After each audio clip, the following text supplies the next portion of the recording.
She cried hard while asking him to be a real dad. She said she raised the baby all by herself. That hit me like a punch I wasn't ready for. I'm very angry, very frustrated. He's been neglecting her from day one since I got pregnant with her. And I'm just sick of it, and I just want him to take responsibility of something we both made. It makes me feel angry. I'm angry. She's without a father, you know, and it's terrible that she has to go through that, and I'm raising her on my own. They both said they were intimate on her birthday. She called it angry, not loving or planned. Never thought I'd hear something that raw in a courtroom.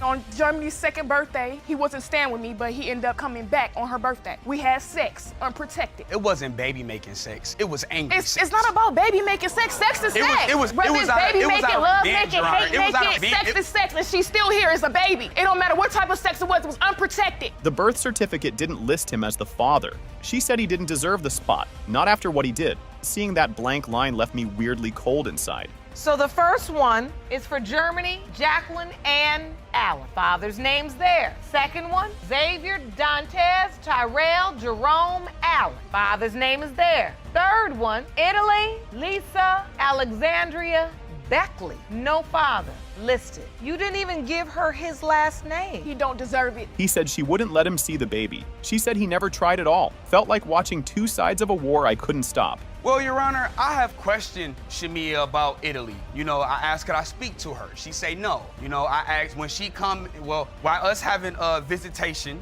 every other week, we have swap and exchange at a police station. She don't bring Italy. She don't make Italy a factor to my life. She gave You're denying her. Why bring her to see you? That don't make sense. She gave Italy her last name. His fiancée said another man might be the dad. A neighbor told her Beckley said so. My stomach turned when the yelling started. That you heard Miss Beckley had been sleeping with another man. Yes, Your Honor. Where did you hear this? From a neighbor of hers. A neighbor of hers contacted him and told me and him that she was telling another guy that he was the father. Yes, Your Honor. The judge said Allen is... It has been determined by this court. Mr. Allen, you are the father. Told you. You too, fiance. Allen said this baby made number 7. The courtroom froze for a second, completely silent. I just sat there thinking how wild this really is. How many children do you have Your Honor, total? today Italy makes 7, Your Honor. Right.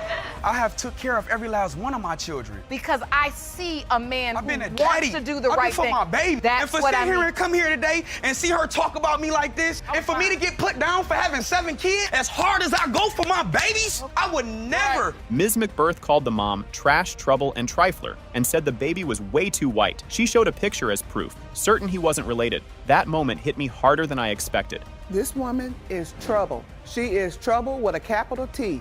She, as a matter of fact, I call her the 3 T's. Trash, trouble, and trifling. That's what she is. The little boy looks nothing like my son or any member of my family at all. This is a photo of your son and the child in question? Right. Ms. Jackson believed in her relationship, but his family mocked her without mercy. They said she was just a snack, not a real partner. I felt secondhand shame. I wanted to disappear too. Were you in a committed relationship? I thought we was. You did. Was he the only person you were intimate with during that time? Yes. DNA right here has been in our life. She's never was a girlfriend. You are a vampire. You are just a fly-by-night. We didn't know anything about you. He's been in a relationship for 10 years. And those are my grandchildren. For 10 years. So all she basically was for him was a snack cake on the side of his meal. They claimed the baby couldn't be family just because of his skin. They said he had the wrong features for their bloodline. I couldn't believe how they ignored science and relied on looks. That child is not my son's baby, period. African American, you know our children come in all colors, shade.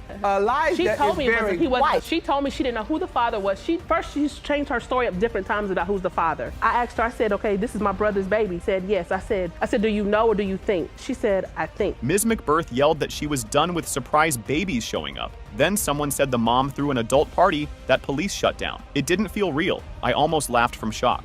I'm sick of all these little hookers trying to say my son is the daddy. I get babies dropped off here, dropped off there. I'm sick of it. But and it stops today. Because that baby is not my son. That's a lie. First of all, she's a liar because you just had a wild sex party that got shut down by the police station last week. Hello. Oh, ma'am. Yes, you did. Yes, you did. Yes, you did. Hoes in this That house. is not Yes, you did. Judge Lake showed a sweet photo of a kiss between father and child. Ms. McBirth said it made her want to vomit. I couldn't believe how cold someone could sound about a baby. like your son is kissing the baby. It makes you want to It throw makes you wanna up. throw up. Son to be kissing an innocent child? Because it's not his. It doesn't matter, really, if he's showing the child love. not his. If your brother is sleeping with her and not using protection, couldn't he possibly be Elijah's father? You know No, what? not in this case. Like the No, old saying goes, no. mama's baby's papa's maybe. They argued about nose shapes like it was official proof of family. Everyone kept repeating, "He doesn't look like us," again and again. I couldn't stop cringing. It felt sad and ridiculous. You don't look like nobody All I my know. grandbabies don't have a bridge on their nose. That like little boy my- got a bridge. My grandchildren all look alike. And you're saying none of those match? None of those He has match. all of his He doesn't children look alike. nothing like my son. All of his Not a kids, thing. they look alike. His youngest two, his youngest daughter and his son, the people think that they're twins because they look identical. She tried to sue for $1,000, saying she was called a deadbeat, but she brought no proof, not even a screenshot. I wanted to hide from the secondhand awkwardness. This was painful to watch. He going around telling everybody, well, we're deadbeats. We don't do nothing for the baby. How am I supposed to do something for a child that I don't know is mine? But Other what girls. proof did you bring to court that What these proof? statements occurred? If I had my phone, I'd pull up the Facebook where she. That's what we need. Yeah, I want We to need- be respectful about you guys, and I never will because I First of all, have you on a that 5, I need for you on a you 3. guys as his, You on a 5, as take his it. parent. Ladies, The test said Mr. Hughes is, I couldn't move. I didn't expect the truth to hit like that. pertaining to 2-year-old Elijah Jackson and whether Mr. Hughes is the father. Mr. Hughes, you are Elijah's father. Mr. Butterfield looked straight at the judge and said the baby was his. He remembered his ex saying, "Thank you for the gift," which he later realized meant the child. Felt like my stomach dropped to the floor. Mr. Butterfield, you've summoned your ex-girlfriend, Ms. Bracknell, to paternity court to prove that you are the father of her 2-month-old daughter, Cara. You say she's denying you are Cara's dad because she's worried her family will be torn apart when the results prove you are the father. Yes, Your Honor. Ms. Bracknell said she had no idea she was pregnant when she left. She blamed her irregular periods and said she never liked doctors anyway. Couldn't wrap my head around how she missed something so big. When did you find out you were pregnant? Honestly, I didn't find out. I'd say 3 months after I did move out of his house because I was having irregular periods, so I just let it go for a minute. I'm not really a doctor person. I don't. So you keep didn't go up to the doctor doctors for visits. how long? And So what you're saying is when this relationship ended, you didn't know you were pregnant? no. Butterfield said they kept sleeping together after the breakup, even giving the exact date. He said she called from work for quick meetups in secret spots. That kind of detail made me sit back in disbelief. Oh, because honestly, we were sleeping together after that, all the way up until October 8th, the last time we had sex. Because I remember, I can take a lie detector test if you want to prove it. So you up in the said- mountains, up in the hills. You don't remember that, right? Asking me for money for gas so you can go see him. Yeah, I so asked you for money. Huh? Mr. Dallas brought a calendar and used it to prove his point. He claimed she left the ex in August and was only with him in September. Didn't know what to think with both stories clashing like that. So this calendar outlines August the when dates Mr. Butterfield split it up. when the relationship with Mr. Field and Ms. Bracknell ended and when she came back to you. Cara was conceived in mid-September and she was born in June. Yes, ma'am. And she ended the relationship with Mr. Butterfield at the end of August, am I correct? Butterfield found out about the baby through Facebook and a photo from a friend. He never got a message or warning, just a surprise from the internet. Made me feel sick just imagining that moment. That's a Facebook post that they posted on Baby Was Even. That's before I even knew. It And then says, this that's little the- girl is ready. The only thing I got was a text message from of a friend saying of her sister holding my daughter. No. There's no She reason hid all for of it. her pregnancies. She even hid the one from her no, I youngest son, didn't. Carson. She hid from him. No, I he didn't. wasn't even at. He accused her of cheating with an ex on his birthday. Said she always runs back to old boyfriends when things get messy. That was the kind of moment that makes your chest tighten. She cheated on me on my birthday. I did not cheat on you. She was gone with her ex on my it birthday, dramatic. and then come crawling back after that. She was gone with Mr. Dallas or somebody else? Somebody else. There could be more than one person No. that she's been with. No, it's not true, Your Honor. Really?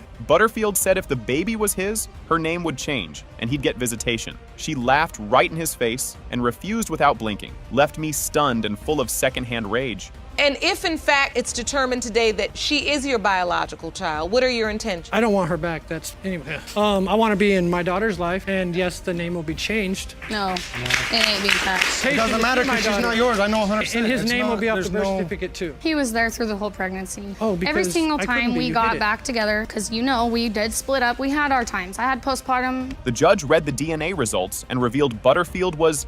It has been determined by this court. Kara's biological father is Mr. Butterfield. What did I tell you?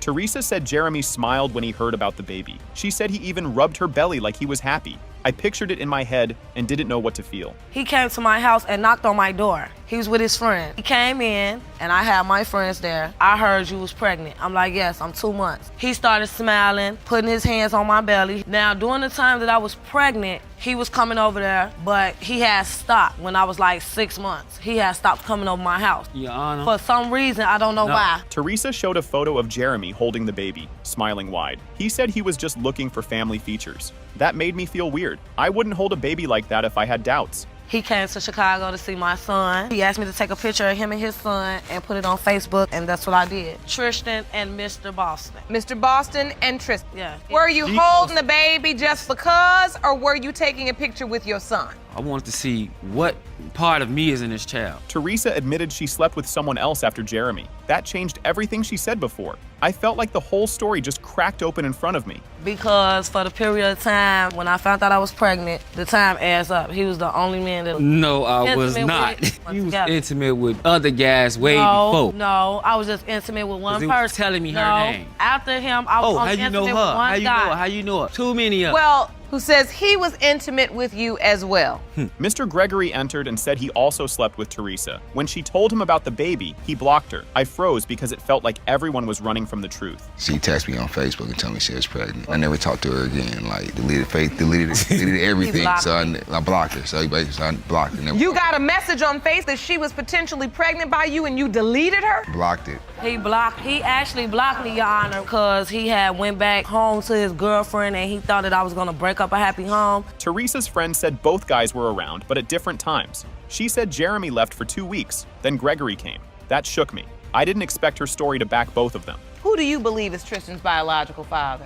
Mr. Boston. I was living with Teresa the whole time. So when he was saying he wasn't really coming over there that much, Right, was. and he was sleeping on the floor. He was sleeping in my bed. When she was saying him, he was the only man. They broke up. They weren't talking for like 2 weeks. That's when she started messing with Mr. Gregory. Teresa put Jeremy on child support out of revenge. She said she had his info, so she used it. I couldn't believe someone would play with something that serious.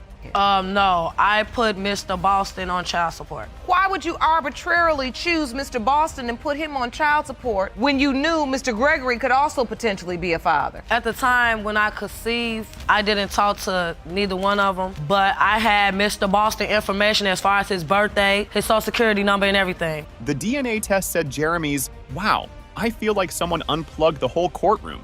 It has been determined by this court, Mr. Boston, you are not the father.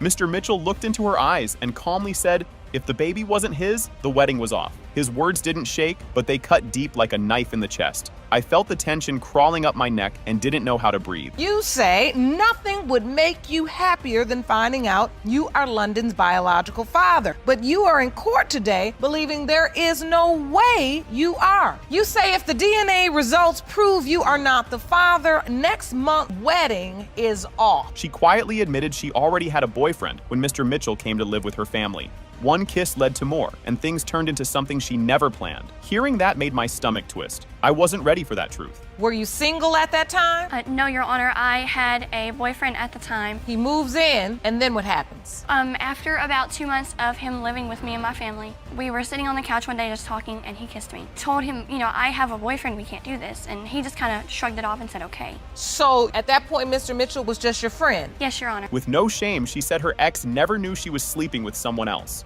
She lived under the same roof as Mr. Mitchell while still dating another man. That kind of double life left me frozen in place. but you're still in a relationship with this boyfriend at the time. Am I correct, Ms. Lohman? Yes, Your Honor. So what was that situation like? He never found out, and to this day, he still doesn't know. He does not know to this day that you were also sleeping with Mr. Mitchell. Right, Your Honor. Was this just a one-time thing when you all ended up having sex, or did it continue? It continued. Were you using protection? No, Your Honor. She tried to explain who the father was by saying she had more intercourse with one than the other. The judge stopped her and said, "Numbers don't make babies. Timing does." I wanted to look away because that excuse made everything worse. When I was about 6 weeks, I had went to the doctor and confirmed that I was pregnant. And then on my second doctor's appointment, I asked, do you have an estimate of when I conceived? Because I can't tell you the exact date. And she told me I conceived somewhere between October and October 22nd. And I got to looking back at the date, and I had had sex with Mr. Mitchell more times than I had sex with my ex. I had sex with Mr. Mitchell about every day and only once or twice with my ex. She said she didn't write any father on the birth certificate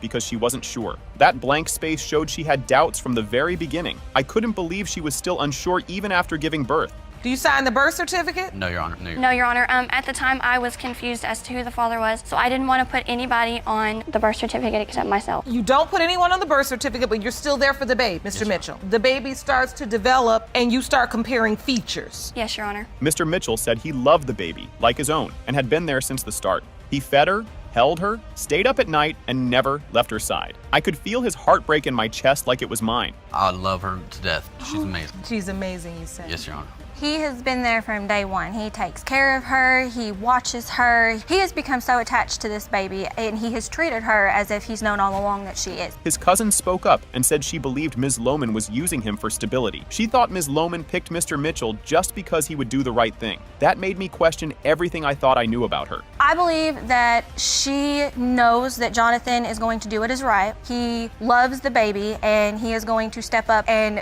be the father that she needs. And I feel like because she knows that is why we are in the situation we are in. The judge opened the envelope and the courtroom held its breath. Then she said the words that shattered everything. Mr. Mitchell is... It has been determined by this court. Mr. Mitchell, you are not the father. Ms. Lima stood in front of the judge and calmly admitted to having an affair with a married man. The courtroom felt frozen as people waited for someone to speak or move. It was like the words knocked the air right out of me. Ms. Lima, you admit to making a huge mistake and hope it doesn't affect your baby Christina. You had an affair with Mr. Anderson, who is married, and believe he's your daughter's father. Yes, Your Honor. She believed she was his girlfriend for a year until a woman messaged her online. That woman turned out to be his wife, and she had been married to him for 10 years. Hearing that left my hands cold and my heart racing. A few minutes later, Miss Anderson, he inboxed me and say, like, who are you? So I'm like, well, I'm his girlfriend of a year, so who are you? She was like, well, I'm his wife of 10 years, Not know he married, he did not show any signs of marriage or anything. Mr. Anderson, was this true? I'm just sorry, Your Honor. I just want to say I'm sorry to my wife and my family and my kids. Anderson said it was only one night, but Lima told everyone they saw each other every weekend. She even went to his house and remembered what the inside looked like. A heavy feeling hit me, like truth was punching through the silence. It was a one-night stand. You never saw her again? Never saw her again. Ms. Lima? That's wrong, Your Honor. Seen each other for 2 years, every weekend, Saturdays and Sundays. Thought he was working during the week? Not really, because I went to his house numerous of times, but... Excuse me, you went to his house numerous times? Yes, times, and I told her what was in her house, and I described it to her. My God. Hold on. Lima revealed she was also with another man at the same time. She didn't use protection with either, and suddenly everything felt even more confusing. The room spun, and something inside me felt like it dropped. So you did sleep with another man during the window of conception during that? Correct. And you were sleeping with both men without protection? Well, I got in touch with him later, we met up and we had sex again when I was around 4 months pregnant. She disappeared. Your Honor, I haven't heard from her in months. So when she was 4 months pregnant, you didn't meet up with her? While she was 4 months pregnant, Lima said they slept together again. Anderson stayed silent, and that silence said everything louder than words. My breath got stuck halfway, and I didn't even notice. Miss Lima was pregnant. I didn't know, but we did sleep around a couple times. So you met up with her again when she was pregnant, and you did sleep with her again. I'll take that as a yes. Ms. Anderson shouted through tears that they had 5 kids together. She said her whole life was falling apart in front of strangers. That moment cracked something deep in me. I could feel her pain. Once we messaged each other, I asked her for her phone number because I want to talk on the phone. And when she was telling me the things that she was telling me, my whole world it caved in. Like, are you? And just the And children? 5. Come on, like. At what point did you hear there was potentially a baby? She told me it was a baby. Another man named Cameron entered the courtroom and shared he had also slept with Lima. He wasn't sure if the baby was his and looked completely lost. My heart pounded like I was the one waiting for answers. Well, the situation was when I first met Mrs. Lima, we met at a gas station come February, and then in March we had a sexual intercourse. I found out about 3 months later she was already about 2.5, 3 months pregnant when she told me that she was pregnant. And she told you herself? Yes, Your Honor. Lima said Anderson brought his kids when they met, and she saw the inside of his house. She described things only someone close would know. A cold chill spread through my whole body without warning. How did you see them? He bring the kids around me, like when we meet up or when he give me money, like he'll bring the kids. Give her money? Are you serious? That is not. That's how you feel? He bring the kids with them? Yes. And That's how you feel? who did they think you That's were? how you feel? I'm not sure who they thought I was. That's how you feel? But Who is she? They in front of auntie? them. Who is she? Your That is not cousin? true. Wow. Do I really you hope want this that- to be your child's father? Or do you want this to be your child's father? The judge opened the DNA results, and the room went completely silent. Is the father of 1-year-old Christina. Mr. Scott, you are not her father. Who cares? This is just getting ridiculous. You all in this Facebook, and this instead of laying down in the bed with no protection, we wouldn't be here. But now, you all want to talk about Facebook all day. This is a small town. Everybody knows who drives what. This particular person I know stayed with her a week. Really? And you know who this guy is? One of my cousins. Oh, did your cousin tell you that he slept with her? Yeah, we done gave each other daps and everything. Oh boy, this one kicks off with a wild mystery. Ms. Smith is here because she's got no clue who the dad of her 4-month-old son is. It's either her ex or her fiance. Judge Lake's here to help, but you can bet this one's gonna get messy before it's clear. Miss Smith, you are here in court today because you claim a miscalculation during your pregnancy has left you unsure about the paternity of your 4-month-old son, Lamondre. Now today you hope to determine whether your ex-boyfriend, offended Mr. Brooker, fathered your child. Here's where the story takes a big twist.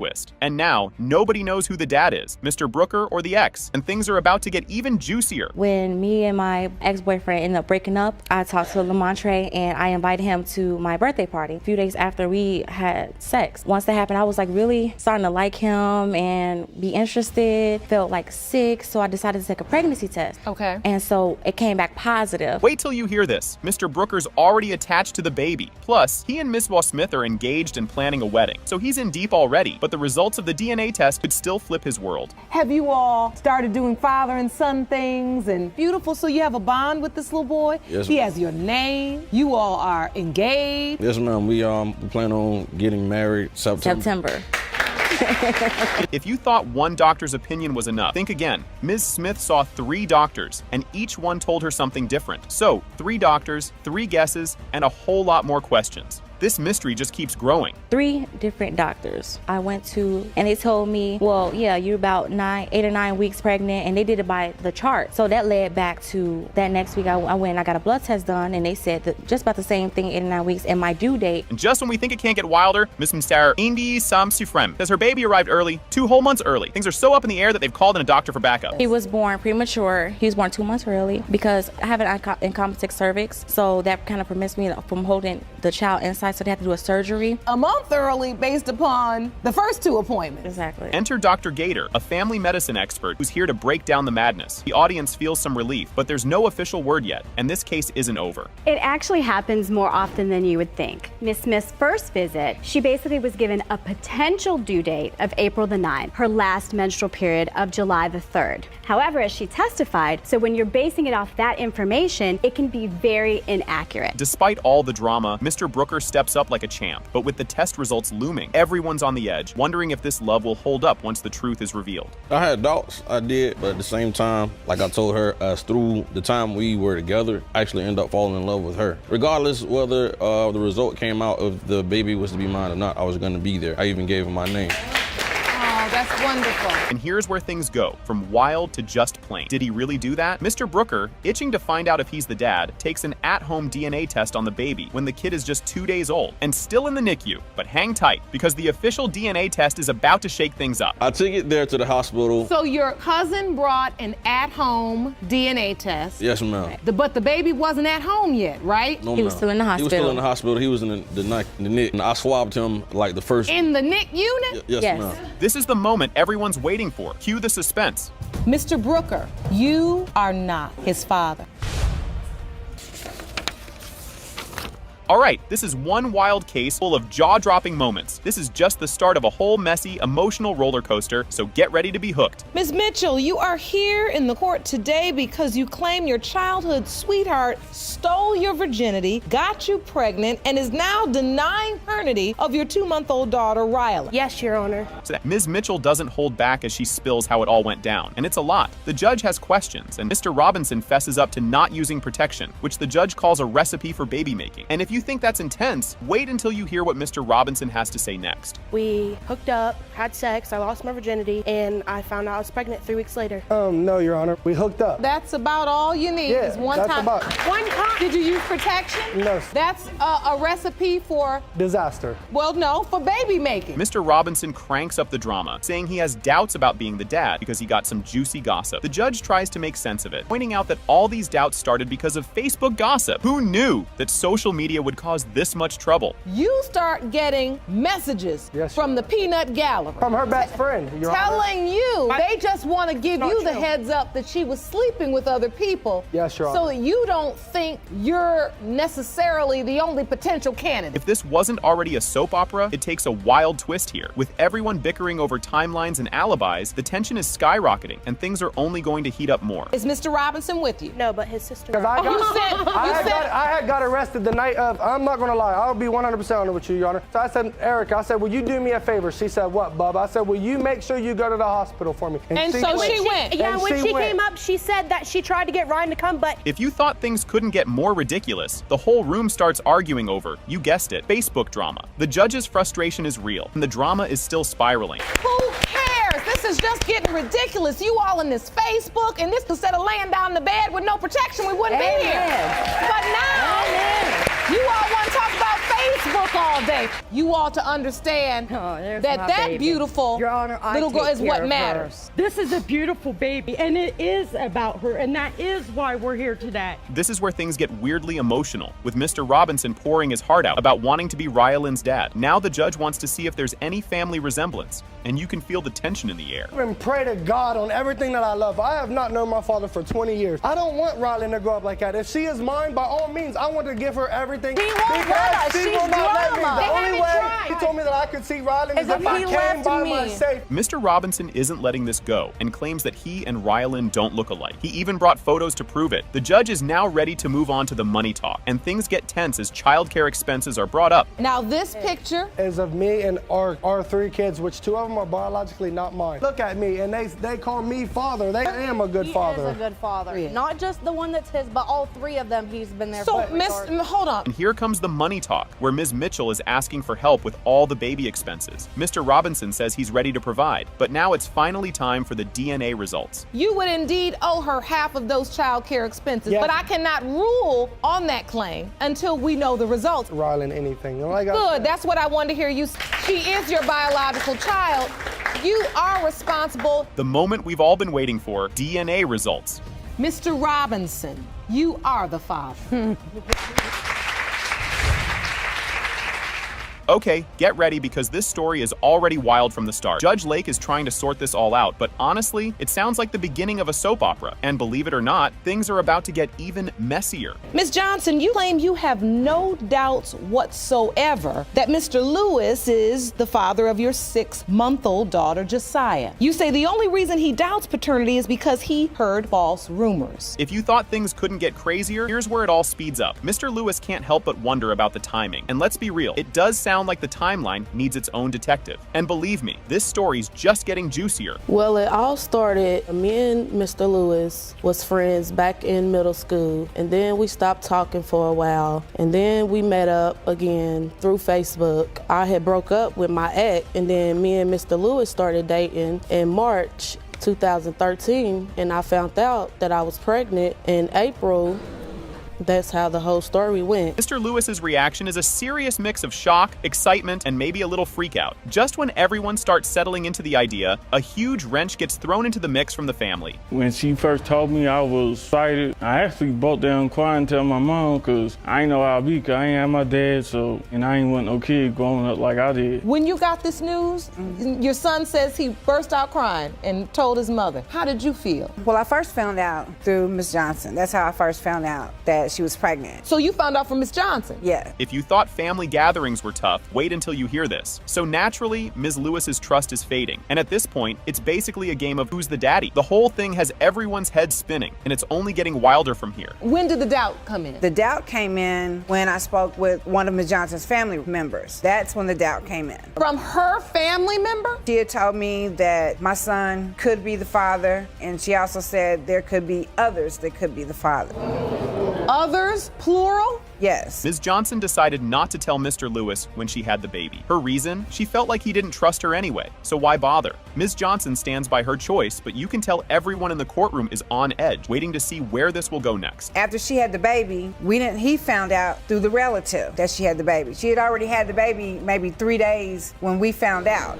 Why is it you didn't tell him when the baby was coming? Because he was believing everybody else that the baby wasn't his, so I told him that it wasn't his. This is where things spill over onto social media, because of course, this internet drama is just adding fuel to the fire. And honestly, if social media wasn't messy enough already, this just took it to a whole new level. I made a status on a social network. The ex contacted me. It was something like in reference of my son, finding out that he's a father, to now finding out that he may not father, it could be somebody else's. So the ex saw my status and sent me a message. Come to find out, I know the ex because he's a friend of my godson's. And now the ex is in the mix, claiming he's actually the dad. Things are spinning out of control. If you think this sounds confusing, just wait. It's about to get even more unbelievable. Ms. Johnson, did you tell your ex that One of my relatives told my ex that he was the father. Your relatives, but you never personally? I always told Mr. Lewis that he was. But did you tell your ex that he was as well? No, I didn't. They were living together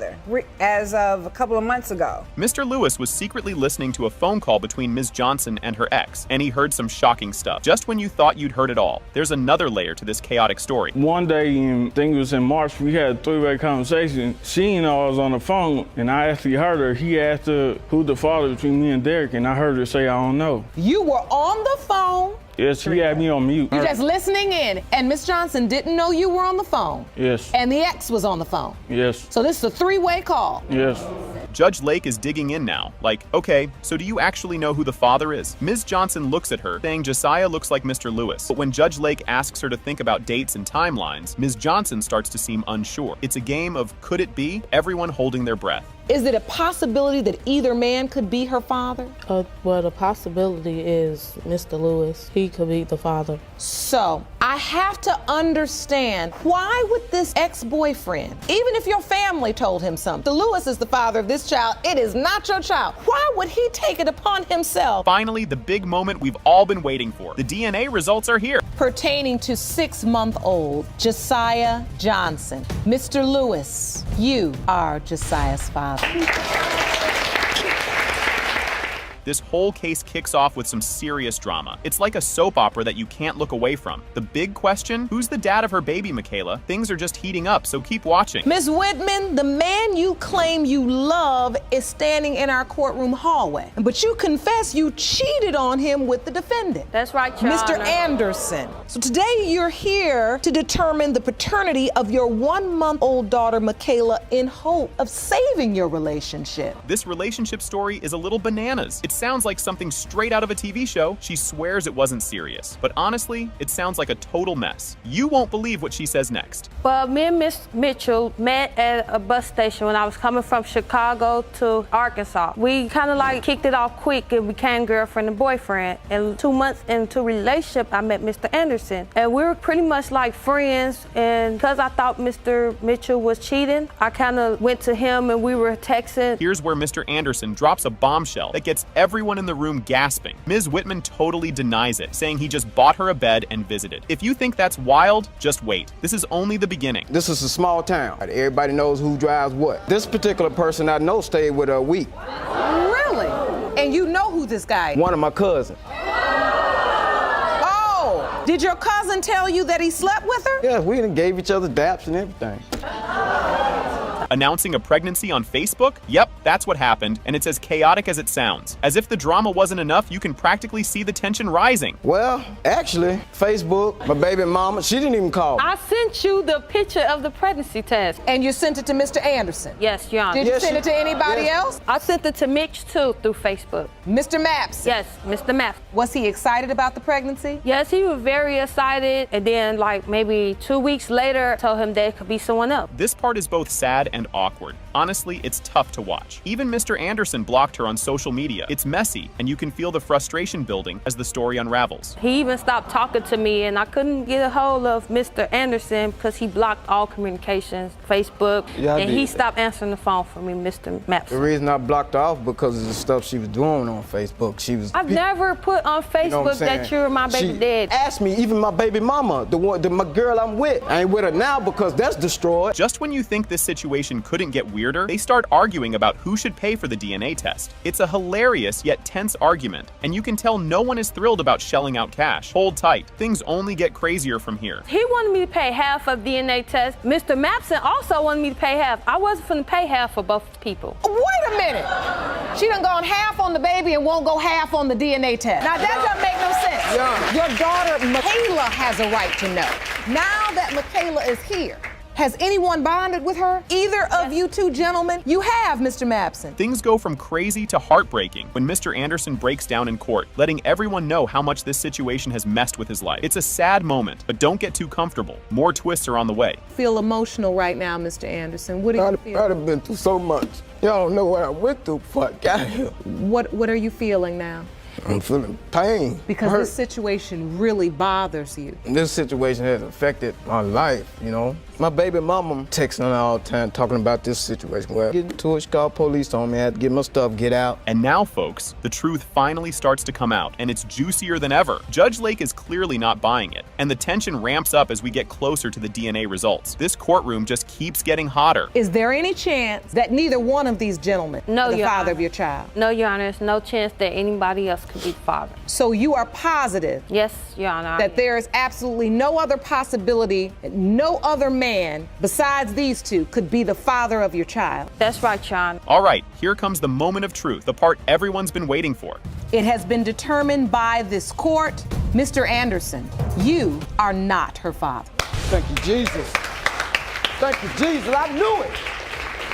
I knew it. Wow, talk about starting off with a bang. The judge gets right into the case, saying Miss Adams is here because her son might actually go to jail over unpaid child support. And we're just getting started with all the drama. Now, your son, Mr. Adams, is joining us via satellite from Flint, Michigan. You claim he's on the verge of being arrested for back child support, and you're both with us today to prove he's not the father of the defendant's 3-year-old son in an effort to keep him out of jail. Miss Williams wastes no time stirring the pot, claiming Mr. Adams is definitely her kid's father and saying he's in trouble because he didn't step up to be a dad. This courtroom showdown is about to hit new levels of tension. Ms. Williams, you say Mr. Adams is indeed your baby's biological father, and you argue his legal issues are his own fault because he never stepped up for his son. Yes, Your Honor. Mr. Adams drops a bombshell of his own, saying there was never any real relationship with Miss Williams, just some casual fun. It's safe to say he's not about to admit to anything serious, but Miss Williams might have more to say. No, I really wouldn't call it no relationship. You know, I met her at a house party. She tried to have sex with me on the first date, so that was a judge of character right there. But you weren't in a committed relationship. Miss Williams really shocks the court when she casually admits she was with other guys around the time her kid was conceived. Things are getting juicy, and everyone's waiting to hear about this DNA test they keep bringing up. I mean, no, when we was young at the time, we hooked on and off, and it just. So it was just an on and off thing. Yeah, it was just. Wasn't committed during that time. Were you also sleeping with other men as well? Yes, ma'am, I was. Without using protection? Yes. Miss Williams gets emotional, defending her decisions, and saying she really did think her ex was the dad at first. It's clear this situation is getting more intense, and the money issues are far from over. I wasn't 9 months pregnant. I was still in the middle of pregnancy, and that's when I told you when I was with my ex, and I thought at the time, because I was still messing with my ex, that's what the agreement was between me and my ex at the time. But you understand why this could then make her doubtful? Yes, I do. The plot thickens when Mr. Adams explains that he started receiving bills for child support out of the blue. With every twist, it feels like the court's patience and Mr. Adams's wallet is running thin. At the beginning of this year, I started receiving paperwork telling me that I had to make payments of $99 per month for a child that I haven't even been tested for yet. Never appeared and she left I'm not about town. to keep going through this with you. I told you I have papers right here, Your Honor. Things get pretty wild here as Mr. Adams reveals he ended up in jail over this whole child support fiasco. This is one tangled up case, and the emotions are about to run even higher. Police just ran our names, so I gave them my name proud, like, I'm Lassiter Adams. I ain't think I had no warrant. Come to find out, he come back to me like, oh, Mr. Adams, you got a warrant for child support. I'm like, what? And how much time did you serve for this? Like 10 days. Mr. Adams isn't holding back, saying he feels no connection to the child everyone's claiming might be his. But the judge has a serious message coming his way, and Mr. Adams better be ready. Baby John, do you see yourself? I mean, honestly, no, Your Honor, because, I spent time around this child. If he was really my son, I think we had that bond, that connection. You felt nothing? Honestly, no. The judge drops a heavy dose of reality on Mr. Adams, warning him that ignoring court orders isn't a game and could land him back in jail. And now, after all this chaos, the moment of truth with the DNA results is here. What I want you to learn from this lesson is, when the court calls, you got to answer. Because of your irresponsibility, you've created a situation where you might go to jail if this child turns out to be yours. All eyes are on the judge as she reads the DNA results, and the courtroom holds its breath. It has been determined that Mr. Adams is not the father. Take me off child support, baby. Wow, this is going to be a wild ride from the start. You can already feel the tension in the air, and it's only just begun. Mr. Patrick, you say 5 years ago you made a huge mistake by opening your doors to a stranger who needed a place to stay because that man betrayed you and slept with your girlfriend, Ms. Pence. Things get crazier when Mr. Patrick shares the story of the night Ms. Pence vanished. The audience is in shock, and Mr. Patrick's suspicions are sky high. But this story's far from over. Time goes on. Me and her sat around and had a few drinks, sitting at home enjoying ourselves, and she up and leaves and goes across the street to the neighbor. 10:30 runs around, no Miss Pence. 3 o'clock comes around, still no Miss Pence. Well, she doesn't show up until the next day, about 10:30 in the morning. Really? And her hair's a wreck. She looked like she went through a hurricane or something. Miss Pence, you got missing overnight? I did, Your Honor. And here comes the confession. Ms. Pence says she slept with the guy, but hey, it was just a one-time thing. Mr. Patrick's trust is hanging by a thread, and we all know things are about to heat up even more. I had told him that I had slept with the gentleman that had been staying with us. It was just the one time. It never happened again after that. He still seems to believe that it happened more than the one time, Your Honor. So you hadn't slept with him when he was living there? No, Your Honor. If you thought it couldn't get weirder, here comes Ms. Pence's reason for cheating. She says it's because Mr. Patrick kept accusing her of it. It's a classic case of if you keep saying it, I'll just go do it, and we're all left wondering what happens next. Larry had continuously, from day one, accused me of cheating constantly. Mr. Patrick. I had never slept with anyone else before that night. I had constantly, that's how I was brought up. I'm constantly calling people honey and babe. That's just, I'm from the South. That's how I was raised. It has nothing to do with that. I never slept with anyone before that. Things get extra dramatic dramatic when Ms. Pence pulls out a calendar to prove Mr. Patrick is the dad. But hey, if there's a 5-day question mark, there's definitely more drama coming. On November 2nd, Your Honor, is the date that me and Mr. Patrick had sex. And then on August 7th is the date that the twins were born. The doctor had said that the twins were conceived right around the 2nd of November, Your Honor. Do you agree with those dates? They seem to add up. No, Your Honor, I don't. I mean, it's a 5-day window between there. Hold up. Now, Mr. Patrick's bringing up possible ADHD in his son as proof he's not the dad. Mr. Patrick's still not totally buying it, and we're all waiting to see what he'll say next. What are those doubts? I think he's ADHD or something like that. You know what I mean?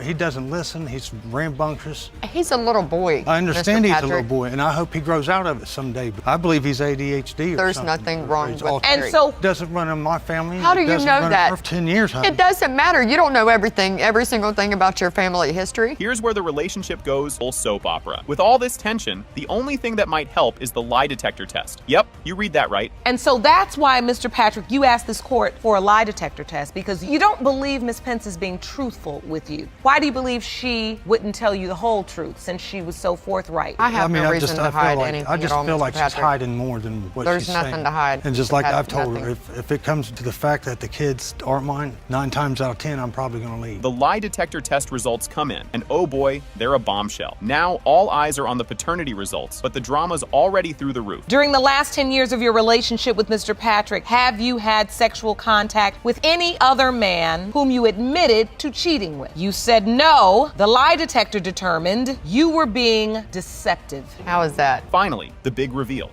It has been determined by this court. Mr. Patrick, you are the father. I told you that you was the father. I told you.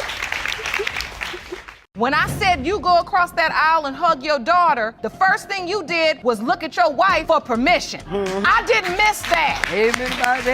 And I want to make sure we're clear if no one's let you know. You don't need permission to love your child. Amen.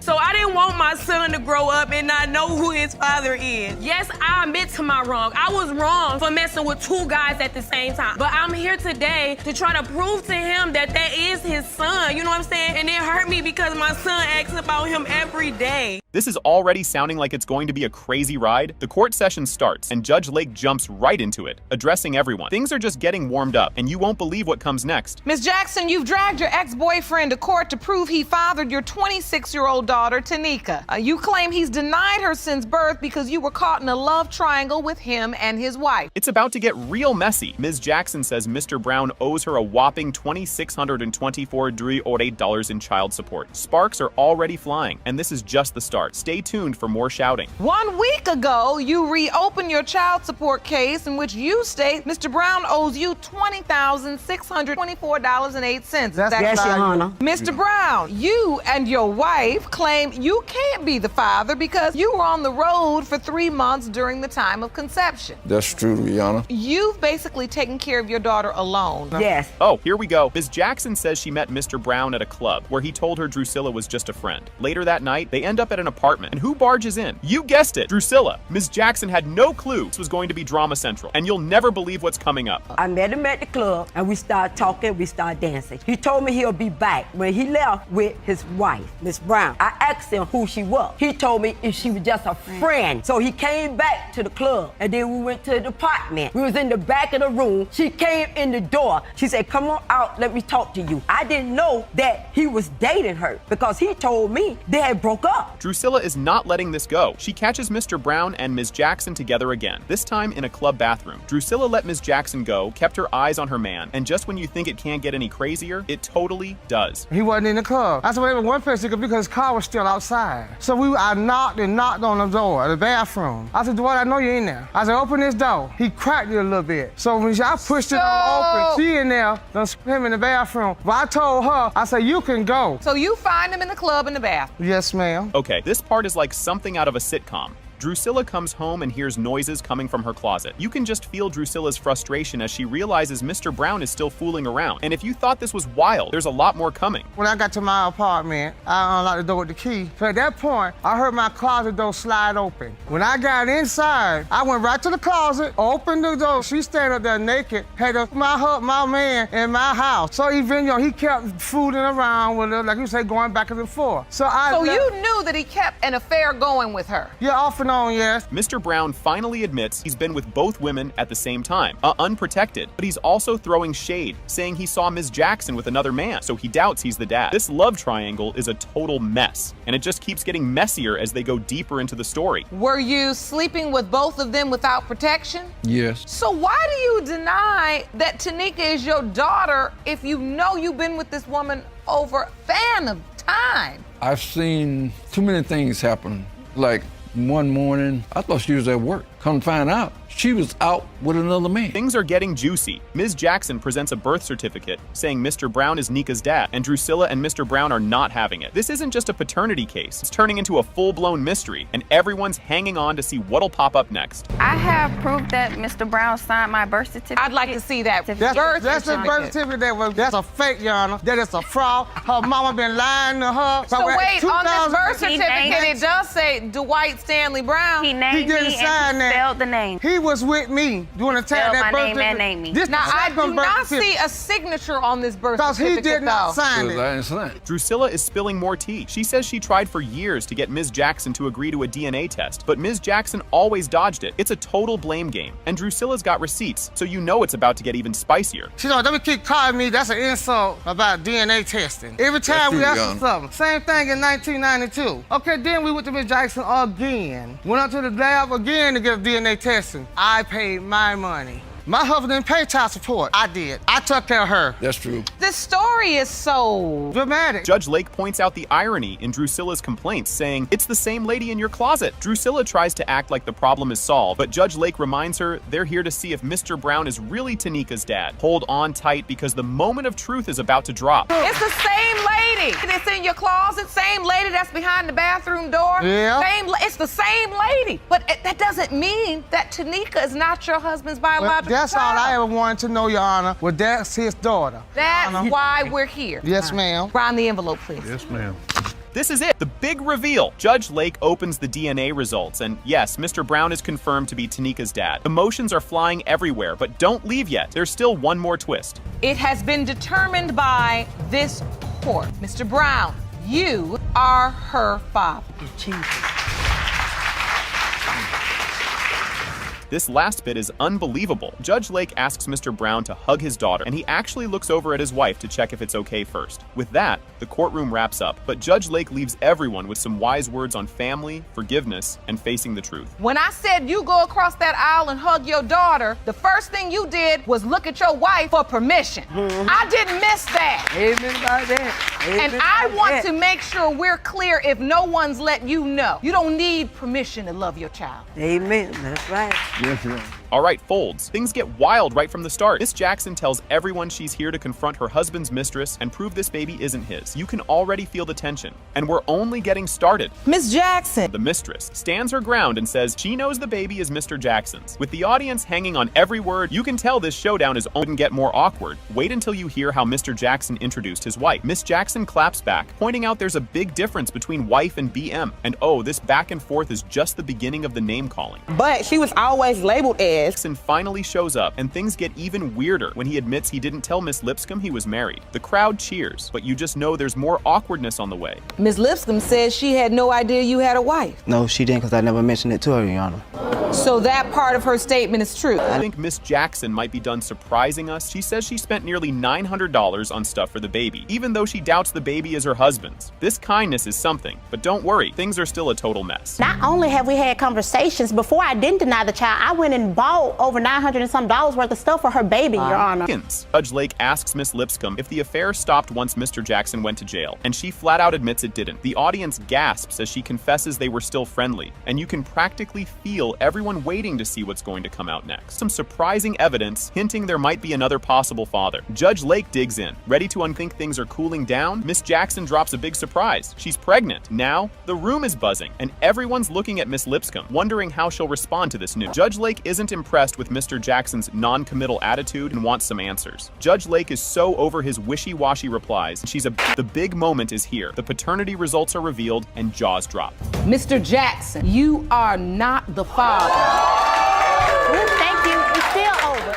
Things are getting wild right out of the gate here, folks. Judge Lake kicks things off with the case of McKeever versus Arnold, where Ms. McKeever is trying to prove Mr. Arnold is the father of her kid and wants him to pay up for childcare. And just wait, because this family feud is only getting started. Ms. McKeever, you say you have no doubt that Mr. Arnold is your 3-year-old son Kenneth's biological father. Yes, Your Honor. You've requested a paternity test and are suing Mr. Arnold for $1,796 in child care expenses. Yes, Your Honor. You won't believe Mr. Arnold's confidence as he stands there, saying he shouldn't pay anything for this kid. He really thinks he can skip out on this because he just didn't show up? Oh, this is only getting crazier by the minute. Mr. Arnold, you and your aunt, Ms. Henderson, say that Ms. McKeever admitted to sleeping with 2 other men, but now you claim you're the one who's been put on child support for a boy who's definitely not yours. Yes, Your Honor. Judge Lake isn't having any of it and hits Mr. Arnold with some serious reality. But don't look away, because things are about to get even messier. You've been required to pay child support? Yes, Your Honor. You know that's a dangerous game, right? It's not my child, so why should I pay anything? I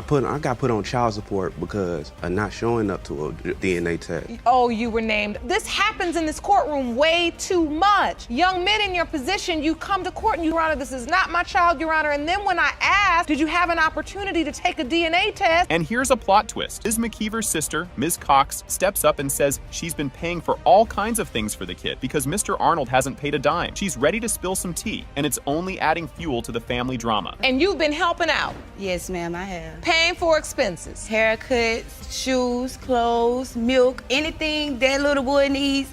If she calls me, he have it, you know. With the understanding that she's responsible for paying you back this month. And that is, yes. Get ready for a bombshell. Mr. Arnold's aunt, Ms. Henderson, says there's a mystery guy that might be the real father, not her nephew. This whole maybe another dad twist really shakes things up, but the tea is still brewing. Everything is not being said. There was another young man involved who was supposed to be these kids' dad. 2 years, now all of a sudden, my nephew is being blamed for these kids. Because if they was, why would you name another man saying that they was the dad? Who is this young man? Do you know? I don't know him personally. Who is this other young man, Ms. McKeever? The other young man that I was with, he ended up going away. Ms. McKeever dives into the timeline of her romantic encounters, and let's just say it's complicated. Judge Lake looks like she's about to need a flow chart to keep up with this one. Pretty much you were with Mr. Arnold, having sex with him unprotected the whole month of December. But when you got pregnant, your doctor told you that the window of conception was about 24th of December to the 31st. Yes. You say you were intimate with the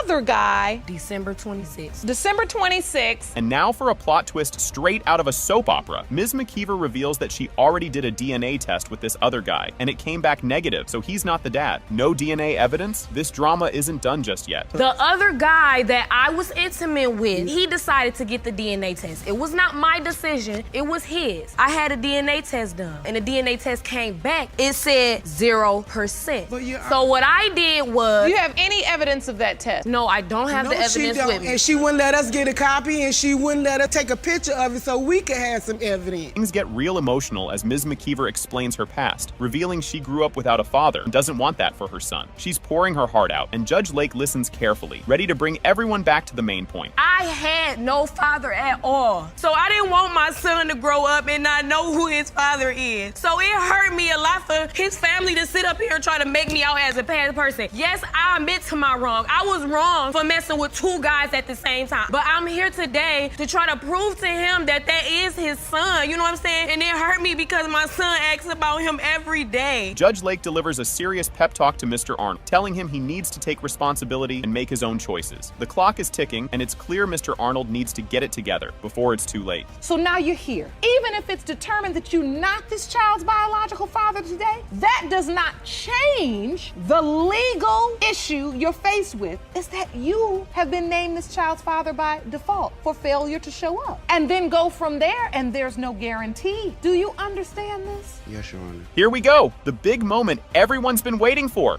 It has been determined by this court. Mr. Arnold, you are his father. Step up, baby. Just step up. Okay, this case is about to get messy. The courtroom kicks off with the case of Tisby versus Quarterman, where Ms. Tisby believes Mr. Quarterman is the father of her daughter, Jordan, and has been dodging a DNA test. You can already tell this one's going to be full of wild twists and turns. Ms. Tisby, you were in love with the defendant and claim he has been ducking your request for a DNA test for your daughter, Jordan. You and your mother say he better step up and be a daddy when today's results prove what you've always known, that he is Jordan's father. Right off the bat, Mr. Quarterman throws some serious shade. He claims Ms. Tisby only shows up to ask for money and doesn't believe he's the dad. This is just the beginning, but you can already feel the room heating up. Mr. Quarterman, you say the plaintiff is delusional and is only trying to use you for money, and when the results reveal you are not her child's biological father, you want her out of your life for good. Correct. Mr. Quarterman, you say she's using you for your money? Anytime they come around, it's about money. Yes, ma'am. Now it gets even more awkward. They can't even agree on what their relationship was. Ms. Tisby says they were together, and he even said, "I love you," while Mr. Quarterman claims it was just a casual fling. This whole "were we or weren't we" thing has everyone scratching their heads. I felt like we was in a relationship, because basically he was coming around the whole time. He even told me he loved me, so. That sounds like a relationship. You honestly, love her, you come I around all the time. I have love for her, but not in love with her. She came about in a time in my life where, you know what I'm saying, I was kind of down and out, and me and her both was helping each other. The baby situation came about, you know, and I told her from the beginning, since it was another guy. And then, boom! Ms. Tisby's mom takes the stand and makes things way more dramatic. Just when you think it's all cleared up, a new twist jumps in. So wait a minute, you'd pick him up and bring him over to your house? I bring it to him. We stayed next door to each other. We had a two-stair house. She stayed on one side of the house, and I had my own house. But at night, he creeped at night, and sometimes I seen him sometimes in the daytime, but he basically was staying there at night. Things get real emotional as Ms. Tisby talks about Jordan's birth, and some truly heartbreaking stuff. Emotions are running high, and it's clear this story has layers on top of layers. When Jordan was born, Mr. Quarterman was there or not there? No, he wasn't. When I was pregnant, I told him everything. He came when I was pregnant, holding my stomach and everything, doing all that. But now she's not yours. Tell me about the birth. On the 16th of April, I had her. On the 17th, they told me to come in the hospital because my little girl passed away.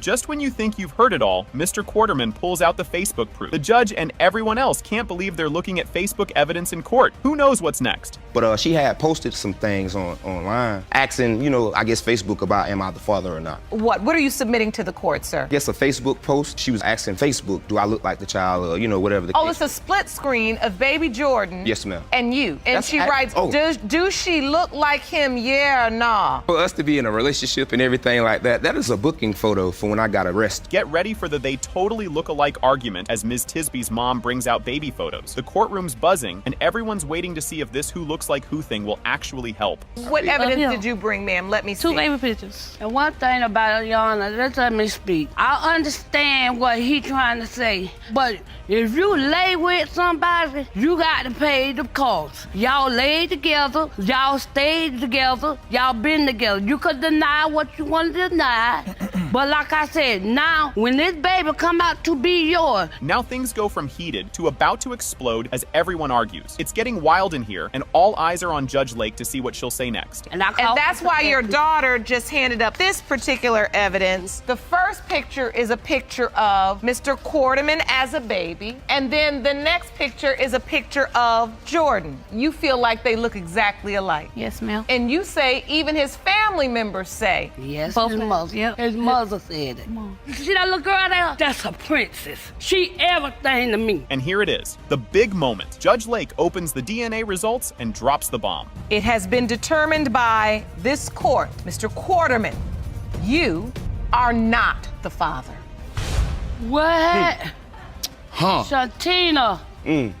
All right, this story is wild from the jump. Mr. Clark is suing Ms. Bailey to get a DNA test to see if he's the dad of her baby, Vanique, and wants $1,560 for some clothes she allegedly torched. This courtroom is about to get messy, folks, and we're just getting started. Mr. Clark, you are suing the defendant for a DNA test and for $1,560 for damages you claim she caused to your property because you deny paternity of her 2-month-old daughter, Vanique. You say today you will prove you are not Vanique's father. Yes, Your Honor. Yep, you read that right. Ms. Bailey straight up admits to burning his clothes. She says she was 7 months pregnant, mad as a hornet, and couldn't handle that he left her for someone else. So she decided his clothes needed to go up in flames. But this bonfire is just the start of the drama. Ms. Bailey, you say you were on fire when Mr. Clark left you for another woman while pregnant with his child. Yes, I was. You are 100% certain he is your daughter's father. Additionally, you are countersuing Mr. Clark for $300 for half of Vanique's child care expenses over the last 2 months. If you thought this was just a breakup, Mr. Clark's cancer diagnosis takes this story to a whole other level. They're hanging on to that maybe with all they got, but we all know there's more drama coming. During this relationship, started growing up big, like it was a big tumor on the side of his neck. And so we went to the hospital, he found out he had cancer. He started his chemo sessions and everything, but before then... And you all were together when this happened? Yes. They said, are you guys interested in having children? And we both no. And they was like, well, there's an 80% chance that he can't have children during his chemo. So you know I can't have kids. But there's still that 20% that he can. Mr. Clark's doubts just keep getting louder, thanks to both science and his new girlfriend whispering in his ear. Oh, the plot thickens, and he's definitely not done talking. Your doubt stems from the fact that as you're undergoing chemotherapy, you've been informed by your doc that this would affect your ability, possibly. Yes. And that's why they suggested to you freeze some of your sperm, because they knew that there was a chance that this treatment could affect your chances of having children. Yes, ma'am. You proceeded with your treatment. Here comes the science. They even brought in a doctor to clear things up, and things got even more confusing. Looks like the science talk didn't help, and now everyone's looking around like, what now? It depends on the type of chemo, the dose, the age of the patient. However, if you ask for general statistics, it is about 77%. How old were you at the time you were receiving the treatment, Mr. Clark? I started receiving treatments at the age of 26. Well, as you can see, Ms. Bailey is focused on that 20% chance. Unfortunately, it only takes 1 sperm. Ms. Bailey gets super emotional here, hoping Vanique can have a dad, especially since she grew up without one herself. It's a tear-jerker moment, but we all know Mr. Clark still got doubts, and it's about to get real again. Brings you to tears when you see your baby? Yes.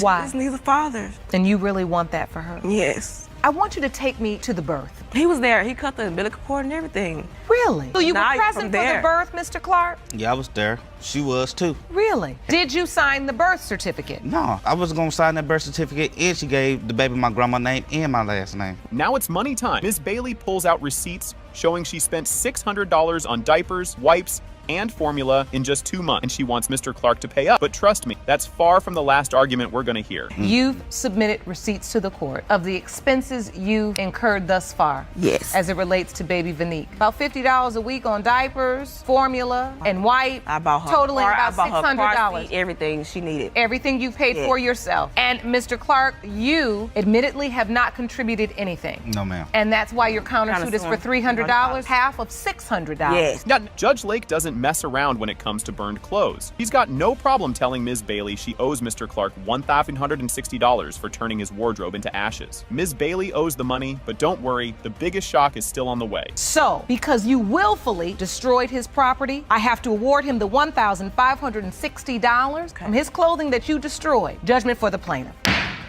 Moving forward. I think we're ready for the results. Burn no clothes no more. You all done? Yes. A lot of unfinished business here. I hope you taking note, Miss Hudson. You quiet over there. Just poke, both of you, back and forth. You can't even get the result. Here comes the moment we've all been waiting for. DNA results are in, and it's a jaw-dropper. It has been determined by this court. Mr. Clark, you are not the father. I wanted him to be the father. I wanted him to be there.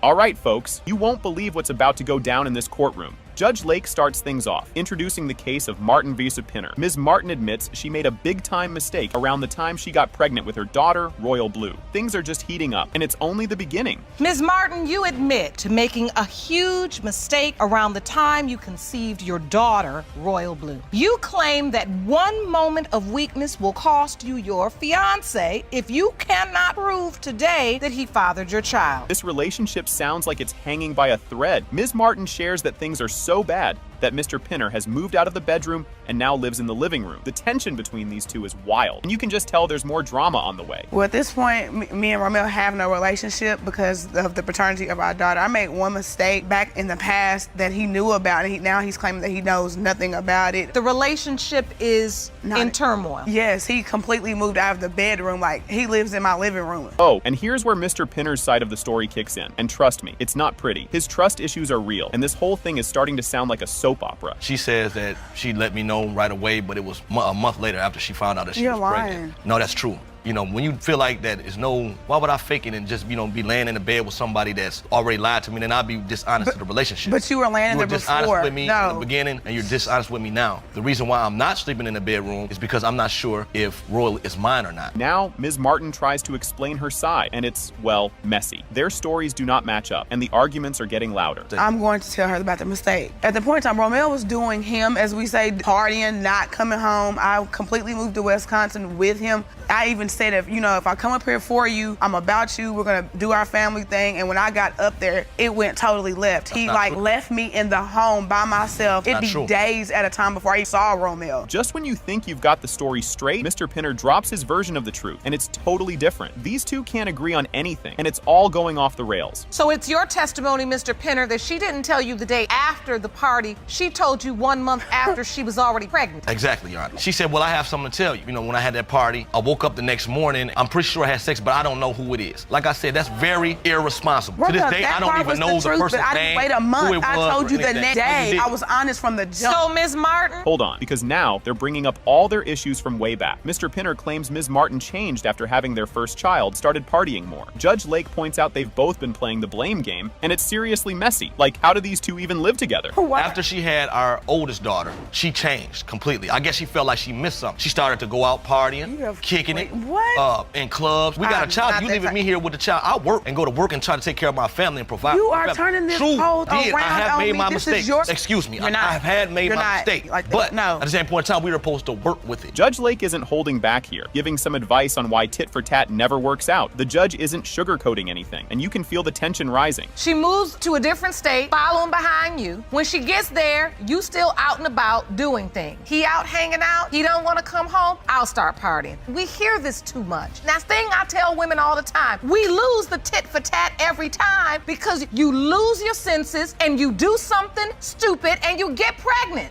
Yes, ma'am. And here we go. Ms. Martin reveals she actually left Mr. Pinner during her pregnancy because things got so bad. Their arguments are all over the place, and it's hard to know who to believe at this point. He participated for about 3 or 4 months. That's not true, Your Honor. He went to doctor's appointments with me, Your Honor, yes, I did. Until I decided one morning I woke because he didn't come home. I packed everything I owned in that house and I went home. And it took him 24 hours to even realize it took all I had to pack up my daughter, me being pregnant, and all my clothes to go home, to leave this man. Judge Lake takes a second to talk to Ms. Martin, who's clearly feeling guilty, and it's kind of intense. She says she regrets her mistakes and just wants her family back. This moment gets pretty real, and it makes you wonder if there's any hope for them. Like I said, Ms. Martin, we never win this game of tit for tat. And I can see how hurt you are, because I'm sure when you moved and followed him to Wisconsin, this is not what you had in your mind. No, ma'am. And to be honest with you, Mr. Pinner, I'm sure this is not why you asked her to come. This is not what you planned either. No, it wasn't. This is not what you all had in your mind. And I can see, Ms. Martin, you are not proud of what you did. This is not who you are. Judge Lake asks the million-dollar question if Royal Blue is his daughter. Would Mr. Pinner actually stay? He says he would, but he needs to let go of the past. Judge Lake tells him he can't keep bringing up the party if they're going to move forward, or they'll be back in court soon. This is the moment of truth. They're about to find out if he's really Royal Blue's dad. If Royal Blue is your biological daughter, can you unpack that bag? Yes, that's exactly what I want to do. I'm a straight shooter in here now. When you unpack that bag, you have to unpack it with an intention to let go of the baggage of of the past. Yes, Your Now, Honor. you just can't unpack the bag and then on a random Wednesday just decide you're gonna get mad again because she had that party. I understand what you're saying, Your Honor. Or we'll be back here again. All right, here we go. The big reveal. It has been determined by this court. Mr. Penner, you are the father. Thank God.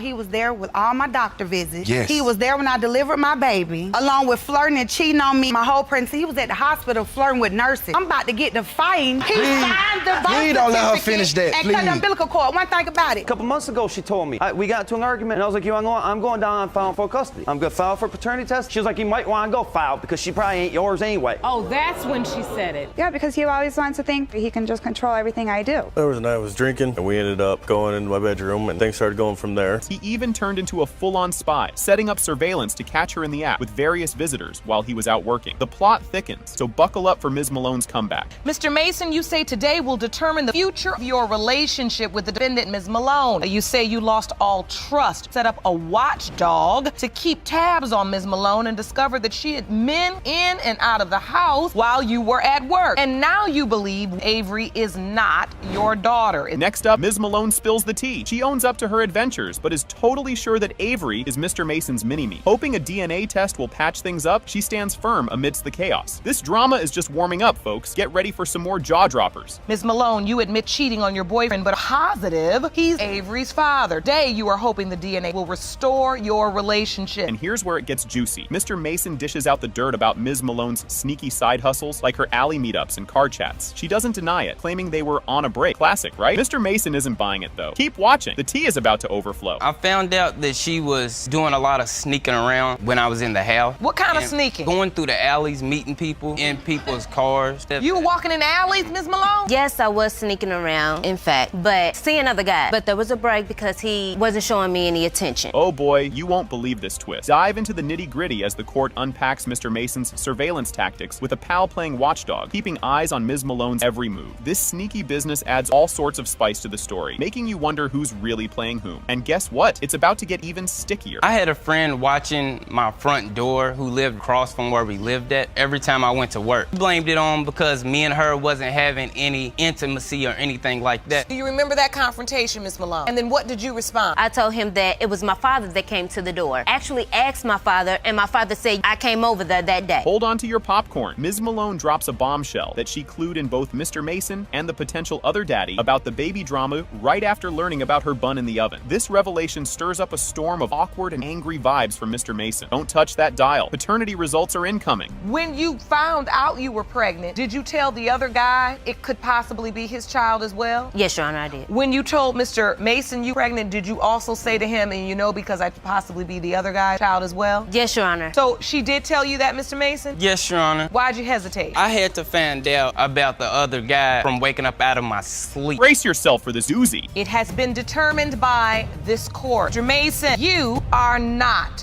her father. Buckle up, folks! Mr. Fegan steps up to the plate, dead set on proving Ms. Pinkston is his long-lost daughter, armed with a DNA test to back it up. Meanwhile, Ms. Pinkston is having none of it, totally convinced her dad is the man who tucked her in at night. This explosive start promises some serious drama ahead. Stick around, the fireworks are just getting started. Mr. Fagan, you're here to prove that Ms. Pinks is your biological daughter. Yeah. You claim you kept this secret for 40 years. Now say DNA prove your case. Ms. Pinkston, you stand before me without any doubt. Mr. Fagan is not your biological father and the man who raised you. Hold the phone. This just got real. In a jaw-dropping twist, Ms. Pinkston spills the beans that she first met Mr. Fegan at a casual hangout, all thanks to her mom's setup. Talk about a plot twist. She always thought Mr. Gus Pinkston was her one and only dad, making this reveal a mega bombshell. Keep watching. The roller coasters just hit the first drop. I met Mr. Fagan here when I was 16 years old. I never knew of him. Then all of a sudden one day, my mom decided to take me with her to a friend's house. They get to talking to me, Mr. Fagan, and my mom, by the way, this is your father. Who did you think your father was? Did you know your father?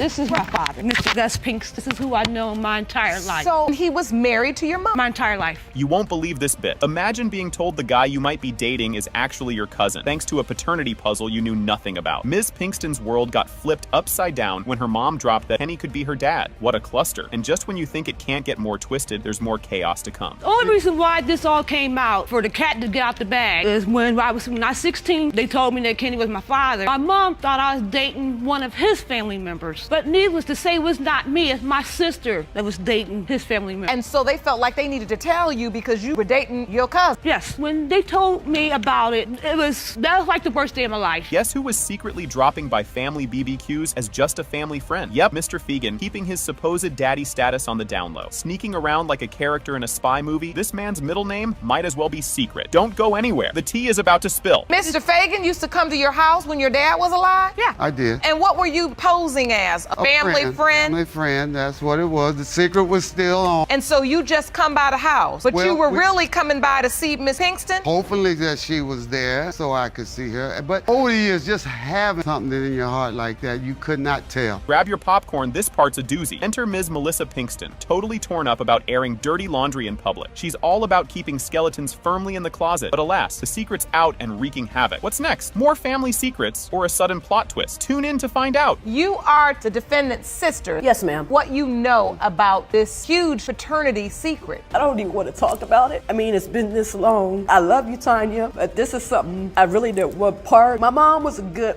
one. My dad was awesome. If it was a secret, it should have. You can hold it for 43 years. Should have just left it alone. And now for the grand finale. Drum roll, please. Fagan. Yes. You are not her father. Oh my God. Oh, Lord, no.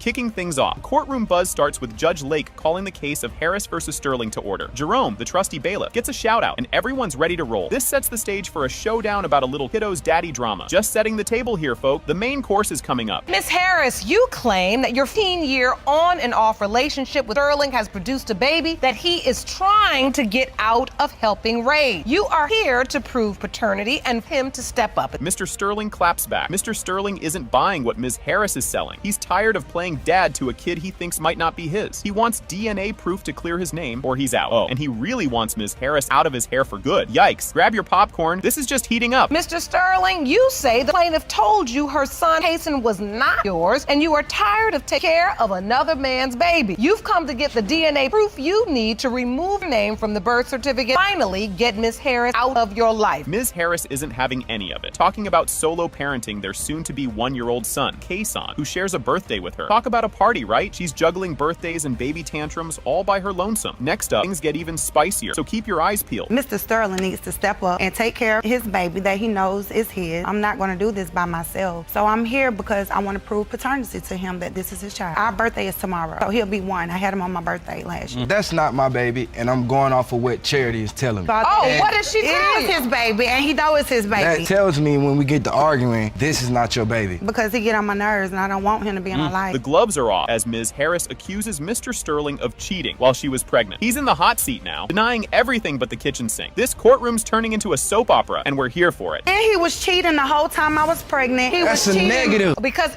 even if he was cheating, that's bad enough. Don't want that, and we do not condone that in this courtroom. Question concerning paternity would surround whether or not you were sleeping with somebody else at the time. Mr. Sterling whips out a calendar to try and debunk the pregnancy timeline, doing some serious date math in front of the judge. Will his timeline tango confuse the court or clear his name? The judge's eyebrows are already doing a dance, and you won't want to miss what drops next. And you submitted calendar to the court. I'd like to go through that calendar so I can better understand. First date on this calendar says the doctor's appointment was on March 21st, and the doctor says that Ms. Harris to 8 weeks pregnant. You had sex on Valentine's Day. If we count back 6 to 8 weeks, 1 week, 2 weeks, 3 weeks, 4 weeks, 5 weeks, 6 weeks. Just when you think it can't get more tangled, Mr. Sterling drops a bomb about another potential daddy in the mix. Ms. Harris isn't having any of it, throwing shade and denials faster than confetti at a surprise party. Things are about to get even messier, so stick around. When she was 8 months pregnant, she told me that it was another guy who could be the baby's father. It broke my heart. First of all, that's a lie. What happened? We had an argument, brung that up. I don't know if she was mad or what. She said, don't worry, you not my baby's father anyway, so you need to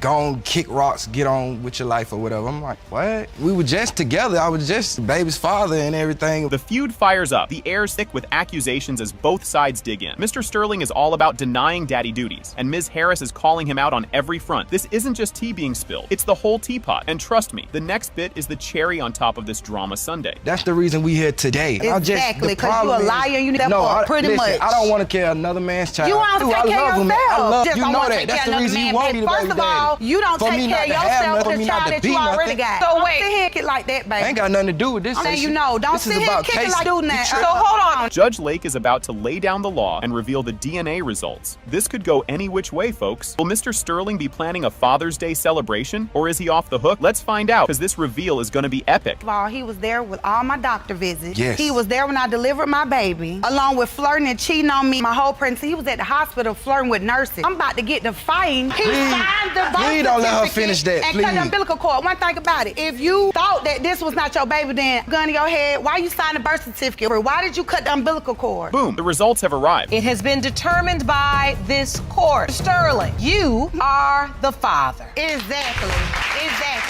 Guess what's cooking? Miss Serfozo calls her daughter Sinite her miracle baby because, surprise, she was told she'd never have kids. She's pointing the finger at Mr. Miller as one of the potential daddy candidates. This is just the appetizer in what's shaping up to be a messy paternity by his side. Totally denies being the baby daddy, claiming they've got the receipts to prove it. Oh, the drama. This admits to partying hard back in the day. But wait, there's more to this soap opera, so stay tuned. Ma'am, at that time, I do have a past just like everybody else. At that time, I was just partying all the time. When I found out I was pregnant, I was involved with somebody else. You were dating one man and you Say, just when you think you've seen it all, Mr. Miller whips out a ticket to prove he was out of town. This plot twist could turn everything upside down. The courtroom's about to turn into a circus, and you don't want to miss this act. August, when the time was supposed to happen, I was in South Carolina, and I have a ticket right here to prove that I got in August.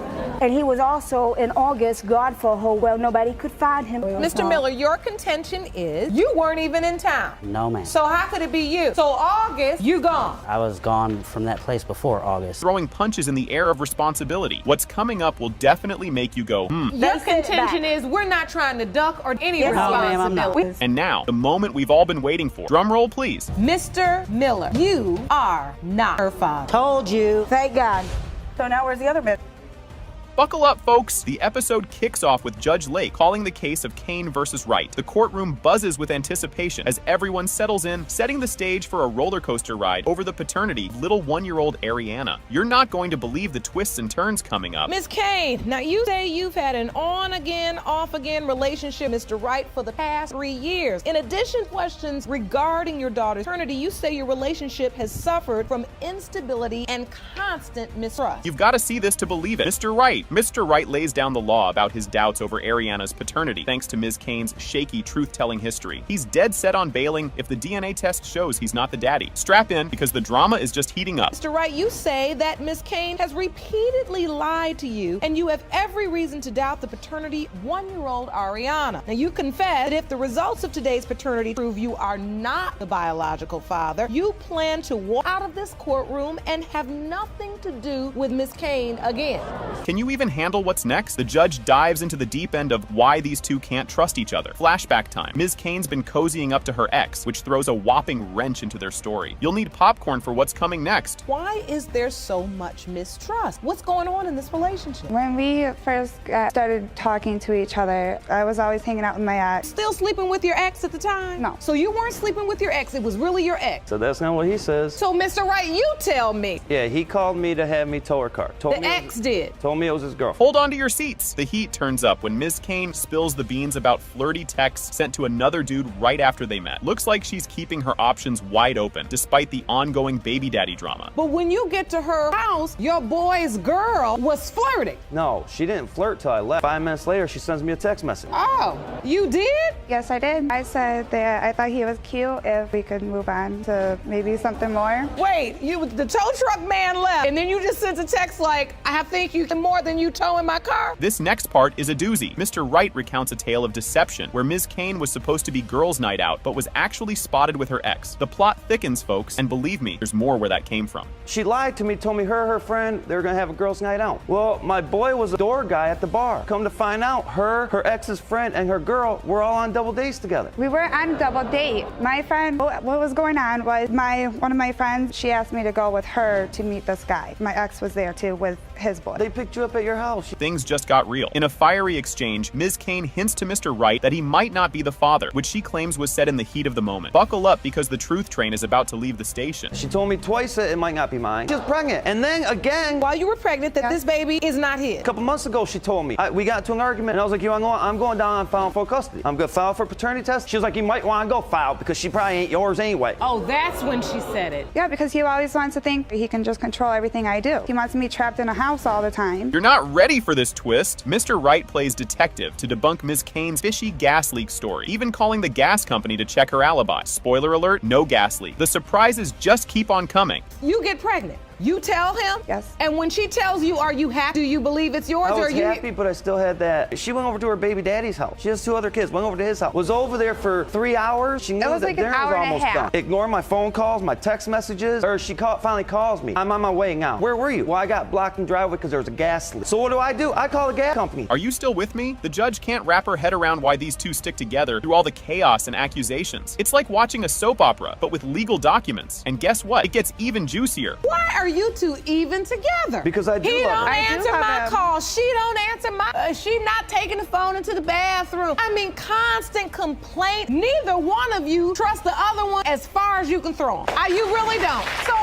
Ariana is now here in this mess. You the mother. He doesn't know if he's the father. This is the big moment, people. Drum roll, please. It has been determined, Mr. Wright, you are Ariana's father.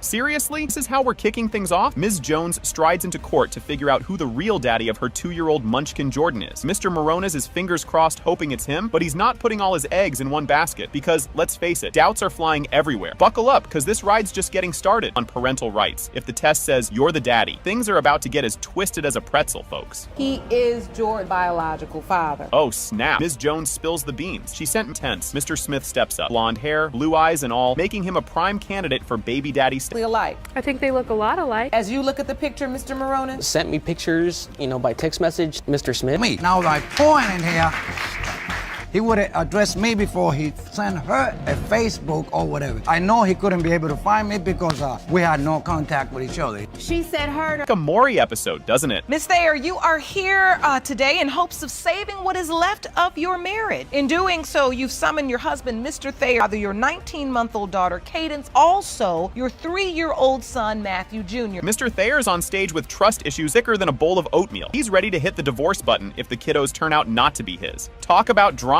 You say you absolutely, or both kids are not yours. We don't even have sex anymore. What married couple doesn't have sex? At some point, you find out you're pregnant. Yes. I didn't know what to say because I wasn't planning on having any more kids. I mean, I had 3 girls already, so I was already a single mom. Were you all using protection? No. Fail to plan. Plan to fail. And then I believe she was pregnant before we even got together. Because Matthew was born 3 weeks early. She told me about 3 weeks in that she was pregnant. The emotional gloves are off, and these two are throwing accusations like confetti at a parade. Mr. Thayer's doubting the entire timeline. And honestly, who can blame him? But you claim she was with somebody else approximately 3 weeks before. It hurts. I mean, I love him or I wouldn't have married him. This is the person that I want to spend my life with. This is my first child too, Your Honor. I was excited because I didn't have no kids, I didn't have a family or anything, and she was gonna give that to me. That I can grow with and I can watch them grow and I can teach them all the things that they're supposed to do in their life that I didn't do in mine. Cue the suspicion music because Mr. Thayer can't figure out how they made baby Cadence when the bedroom's been colder than a penguin's toenails. Yep, he went there. Your doubt surrounding Cadence. That is your younger child. You all have 2 children together, potentially. Yeah, because around the time that she was conceived, we weren't really having sex. Find out she's pregnant again and immediately doubt. How are we gonna have a kid if we don't have sex? So you testified earlier, Ms. Thayer, that you were in a sexless marriage. Yes. I mean, when he's talking about with Caden. The results are in, and oh snap, it's not looking good for Ms. Thayer. The machine tagged her as more deceptive than a fox in a henhouse. You'd like to tell us before I read these results. Like I said, the only people that I messed with was during the break that we had that he's talking about where I moved out. Ms. Thayer, you were asked, in the last 4 years, have you had sexual contact with anyone other than the 2 men you have previously disclosed? You said no. The lie detector determined you were being deceptive. Drum rolls, please. It has been determined by this court, Mr. Thayer, you are the father. I told you.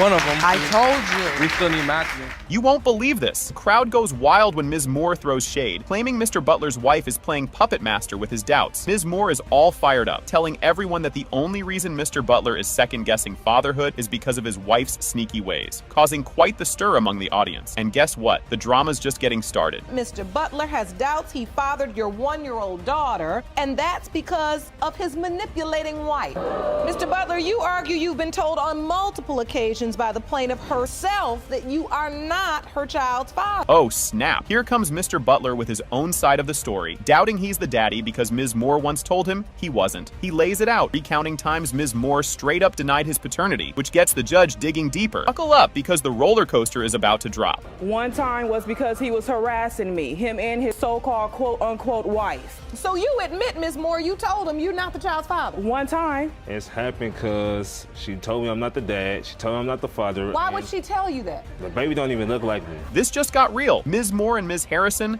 are now locking horns over whether Mr. Butler did his part as a dad. The clash heats up over some juicy texts about another dude stepping up as dad, showing just how messy this situation is. Keep your eyes peeled because there's more tea coming your way. And that's a text that was sent to me. He has been a much better father than Quincy. So, trust that. My husband do a good job keeping me and... Because he stepped up. My daughter is going to call him dad. Quincy never been around. Hold on to your popcorn, folks. We're diving into the nitty-gritty of the pregnancy timeline, the court questioning when exactly Ms. Moore got pregnant. This critical convo throws some serious doubt on Mr. Butler's paternity claims. The plot thickens, and you'll want to stick around for the next twist. The baby looked just like Quincy. Now, if she can't do the math, that's her problem. She needs to sit down. December 11th, the doctor told me I was 7.5 weeks. And the baby was born... July 26th. I had 2 dates. I had an emergency C-section on July 26th. Was Quincy anywhere to be around? No. Tell me. Here's a heart tugger for you. Ms. Moore shares the tough tale of her labor and the emergency C-section. It's a crucial point that highlights just how intense things were during the birth, with Mr. Butler nowhere in sight. The emotions are high, and the next part is sure to tug at your heartstrings even more. My doctor came in and told me that my baby's heart rate was going down. She was getting less oxygen. I did not see my baby. I went to an emergency C-section. Out of recovery for 45 minutes, I touched my baby and signed my baby off, which is the city that he stays in. I did not tell him where my baby was. I know how mental he is. Can you feel the drama heating up? Mr. Butler confesses he's torn about his role in his maybe daughter's life amidst the ongoing feud with the 2 leading ladies. His admission sheds light on his personal turmoil and the tangled web of emotions surrounding the paternity mystery. And hold tight, because the truth bomb is just about to be dropped. That's because it's being tugged on. I'm playing tug of war. If it's come back to be my daughter, I'm not gonna never see her. And what is it? You feel like Ms. Moore wanted to be with you, and since that didn't work out, Zamar's her way of getting back at you? Yes, ma'am. Here it comes. Big reveal. It has been determined by this court. Mr. Butler, you are her father. Buckle up, folks! Ms. Sherman kicks things off by accusing Ms. Costello of mooching off her sad aunt both emotionally and financially. She's adamant that Ms. Costello is claiming her late brother fathered Ms. Costello's kiddo, and she's here to stop her aunt from spending a dime on a kid that might not be related. Stick around. It's just getting juicy. Ms. Sherman, you claim the defendant is taking advantage of your grieving aunt emotionally and financially by claiming your deceased brother is her child's father. You need today's results because you won't allow your aunt to support a child who is not your brother's. Things are heating up. We dive into the emotional deep end. Ms. Costello spills the beans about how supportive Ms. Thomas, the aunt, has been. Throwing baby showers, buying diapers, the works, all while denying she's taking advantage of anyone. She insists it's all on the up and up. Trust me, you'll want to see what's next. My aunt threw Marissa a baby shower. She supports this baby financially, as in buying his diapers, his clothes, his food when he is at the house. That's his family. We don't know that. that. to decide to We don't do know that. that. We don't Erica know was that. there with me at the hospital. We don't know if when she I did. had the baby. She videotaped the entire thing. And when Ryan was born, she saw the crown of his head and said, he is a Sherman. Hold on to your popcorn. Ms. Costello lays out her love timeline like a soap opera, breakups, makeups, and everything in between. She details the roller coaster relationship with Ryan, adding layers of complication to the paternity drama. It's a hot mess and a half, and there's more chaos to come. I found out I was pregnant in the middle of March. At that point in time, I contacted Ryan and I told him, hey, I think I'm pregnant. And at that point in time, he was like, well, is this my kid? And I said, well, I started to talk to somebody else. He started to talk to somebody else. And then towards the middle of, after me and the other guy had intercourse with each other, probably about a week later. You're not ready for this twist. Ms. Sherman throws down the doubt card hard, fueled by rumors and whispers from her late brother about the baby's paternity. The convo takes a dive into their past flings and flirts, stirring up a paternity potboiler you can't miss. The tea is piping hot and it's about to spill. I do not just say this is my nephew. If you go on my Facebook, his pictures are everywhere. I want to make sure. You see how my aunt is looking? How she is crying? You have doubts? Because if I have doubts and that is my brother, baby, I still want to be there. No, my because brother's I not don't there want you to for be him. there. If you have doubts, there's no need for you to be in my child's life. That's exactly why my brother said he didn't know. Guess what? The results are in. It has been determined by this court. The percentage of relatedness between Ms. Nalencia Sherman and Ryan Costello Sherman is 97.8%. You are related. Yes! In a twist right off the bat, Ms. Osborne drops a bombshell, accusing her mom of fudging the truth about who her real dad is, insisting it's gotta be Billy Jack Fitzmaurice. They've even called in the big guns with a paternity test to settle this family feud once and for all. Buckle up, because this family roller coaster is just leaving the station. Ms. Osborne, you have brought your mother to court because you claim she lied to you about the identity of your biological father. You are here to prove Billy Jack Fitzmaurice is your dad. Finally prove the truth. You admit your daughter believed that Mr. Fitzmaurice was her dad, but now stand in court to prove that another man is her biological father. When Savannah was just 12, out of the blue, her mom hints there might be another dad candidate on the scene. This bomb drops while they're chilling and watching TV, sparking a family drama that sends Savannah dialing her aunt for some serious backup. Grab your popcorn, folks. This soap opera's got more twists coming right up. We were just sitting watching TV, and all of a sudden she looks at me, she says, there's a possibility that another man could be your father. And what was your reaction? At the moment, I didn't know what to do. I kind of just left the room, went and called my aunt. What happened? Savannah was very upset because she thought that Billy, my brother, was not her father. I assured her that I believe 100% that Billy is her father. Donna admits she let Savannah believe Billy was her pops because his family was stable enough to give her a good life. It's a bit of a whoopsie moment that opens a can of worms about family secrets and who's who. Hang tight, because there's more tea about to be spilled. Yes, I told her that another guy could be her father, but I never told her that Billy Jack was her father. For 12 years, who were you saying was her biological father? I didn't say who was her father. And at the time his family took her in, I was young. I knew that they would have a good life for her, and they stepped up and asked to take her, and I knew that they could provide a better life for her at that time. It's heating up as Donna spills the beans about juggling romances with Billy Jack and another mystery man during the crucial baby-making time. This confession tosses a wrench into the who's the daddy mystery, setting the stage for some major drama. Keep your eyes peeled. Plot's about to thicken. Because I was back and forth between the two, I was with the other guy a lot more than I was with Billy Jack. During the window of conception, you were sleeping with both men? Yes. I just feel in my heart that the other guy is her father.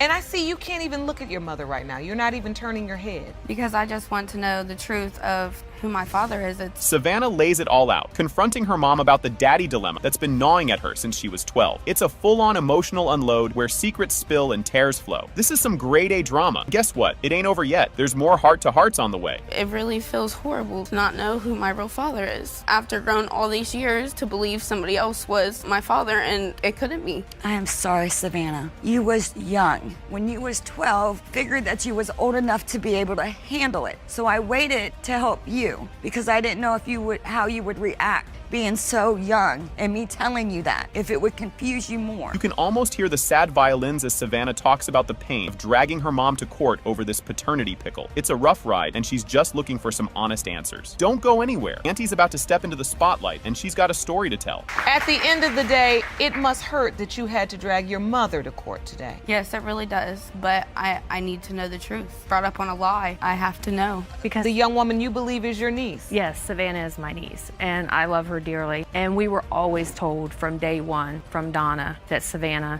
was our I call her our baby, but our niece. Auntie Brooks jumps in with a backstory that's part soap opera, part reality TV. She reminisces about the shock and awe of Donna joining the family under, let's say, colorful circumstances. The family saga unfolds with more layers than a reality TV show marathon. And yep, there's even more juicy bits to come. So when he brought Donna home, we were a little shocked because at the time she was working as a stripper. We didn't know what to believe, but we believed my brother, Donna, both when they said that Billy was her biological father, that she was pregnant with Savannah, and that was our family. I had told both men that I was pregnant. And now we're talking about whether these sisters might have different dads, which just adds more spice to this already zesty family gumbo. The chat turns to similarities, suspicions, and family whispers that have everyone guessing. Stay tuned, because the DNA results are about to drop. So growing up, you just felt like I have a sister, but we have two different fathers. I also believe Billy could be her father. Oh, really? Because at the time that Donna conceived Miss Patton, she was also with my brother, back and forth between my brother and the other man. And I see similarities between Mrs. Patton, this is his other daughter here, Marissa, and Savannah. And bam! It has been determined by court. Ms. Brooks and Savannah are related. Here we go. Miss Hayslip rolls up with a big claim, ready to stir the pot. She's here to prove that Mr. Hayslip, who she insists is her dad, really is her biological father. She's even brought her aunt along because, hey, you gotta have a cheer squad for moral support, right? This is just the opening act, folks. The scene is set for some real family drama. You are seeking a DNA test to prove that Mr. Hayslip, the defendant, is your biological father. You've believed he is your biological father for many years, yet you say he has never allowed you into his life at the time of your conception, but you claim you were always told that Mr. Hayslip was your father. And bam, the plot thickens. Mr. Hayslip fires back, determined to prove he's not the father. He's been dishing out child support for 19 years, and now he's had enough. He even wants Miss Hayslip to drop his last name like it's hot, no matter what the test results say. Stick around, because you won't believe what he says happened to him next. Now, Mr. Hayslip, you say you want to prove that Miss Hayslip is not your biological daughter today. You admit to being very angry because you claim you've been forced to pay child support for the past 19 years for a child you did not father, so that she no longer has yours after today's test results are revealed. Yeah. Hold the phone. This just got juicy. Imagine minding your own business, driving, and boom, cops pull you over and drop a child support bomb on you. That's Mr. Hayslip's story, and he's sticking to it. He had no clue until a cop slapped cuffs on him and spilled the beans. What's next? Miss Hayslip's going to hit you right in the feels with her side of things. I had moved from southern Michigan to northern Michigan. I was on my way back, about a 200-mile trip to southern Michigan. I was pulled over for speeding. He said, you have a failure to pay support. And this was the first time you're driving along routine traffic stop and they say this to you? Yes, ma'am. In fact, they handcuffed me, and when they did, I was pretty mad, and I struggled a little bit with him. Grab your tissues! Miss Hayslip shares how she grew up always believing Mr. Hayslip was her dad because, well, that's what her mom told her. Despite him being more ghost than dad, she hung on to that belief. But wait till you hear about the plot twist at school that cranks up the drama to a whole new level. That you were told as a child. As I was growing up, I knew David as my father. And then my mother would tell me that he had nothing to do with me. He never wanted anything to do with me, but was trying to get with her. As a child, what's your first memory where your mother told you? It was around 5 she told me that he could be my father, but earlier she always said David Hayslip. Talk about a schoolyard scoop. Miss Hayslip and a girl named Courtney Hayslip discover they might be sisters. That's one heck of a how's your father moment, literally. They piece together their family puzzle right between math and lunch period. You won't believe the bombshell Miss Hayslip drops next about her stint in foster care. I met one of the Hayslips in school, which is Courtney, and I told her that my dad was David, and she also said that was her father. And she went home to my Aunt Susie and told her that she met me. My Aunt Susie told the truth. Up until that point, you all going to the same school and don't know? Yes, You're Your Honor. potentially sisters? Yes. For a long time, they rode the same school bus and didn't even know it. Here comes a heart-wrencher. Miss Hayslip throws down the big question. Why didn't Mr. Hayslip take her in, leading to her long years in foster care? It's a moment that could make onions cry. Just you wait until Mr. Hayslip spills the beans on his legal battles. It's a real doozy. And then finally, after several months, she finally set it up to where that I could meet Celeste. My first impression of her, I thought she looked a lot like me when I was little. We had a bond that we had connected, and then we started getting close, and then her mother, a long time, and the next thing you know, they put her into foster care. 5.5 years. I just want to know why, if you knew me back then, why didn't you try to get it taken care of back then? Strap in for some legal labyrinth tales. Mr. Hayslip dives into how he's been duking it out with the law, trapped by a default paternity rule. He's convinced it's all a big mistake, but the drama is just heating up because his daughter Courtney is about to step into the spotlight with some skepticism of her own. That's not even part of my family. And I fought, it's Cass County, Michigan. Every month I have filed paperwork with them. They deny me. Since I didn't answer the letter, the original letter for the blood, back then it was a blood test, then I was deemed the father by default. Exactly. And they're saying there's nothing I can do to get a DNA test. For 18 years, I'm stuck paying social support no matter what, because I had a fling. Cue the suspense music. Courtney Hayslip steps up and shares why she's not buying the sister story. Turns out Dad never mentioned anything about having another daughter. If secrets were a sport, Mr. Hayslip might be league champion. But hold on to your popcorn. The DNA results are up next, and it's a real cliffhanger. Are you doubtful that she is your sister? A little bit, because I've never been told about her. I wouldn't think that he would deliberately try to hide something from the family if he knew it was his. I had 2 other children from another mother after my marriage had broken up. Yes. I had gotten with someone else. I did not hide those children from them or anything. I told them straight up, hey, you got a brother, you got a sister, here they are, let's meet them. You can't make this stuff up. DNA results are in, and guess what? In the case of Hayslip versus Hayslip, when it comes to Celeste Hayslip, Mr. Hayslip, you are her father.